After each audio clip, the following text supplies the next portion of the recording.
Mabuti ko. Wala na itong gandong nag-slide. Yung puno. Paano wala na? Hindi. Anong company yan? Murata. Eh, Dapat sana mga pagkain lang nandyan. Ay, laging dadayuin din eh. Sa alin? Ito, mga puno yan. unggoy yun. Eh hindi, mamimitas tayo eh. Dadayo tayo, mamimitas lang. Oo, ubos yan. Kaya, basta yun naman ganun ba? Wala. Wala ka na.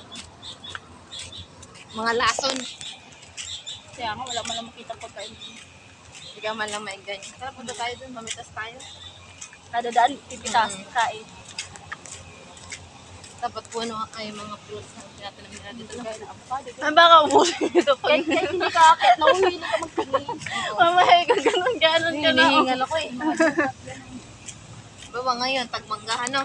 Ganun. Tapos, tagrambutanan din.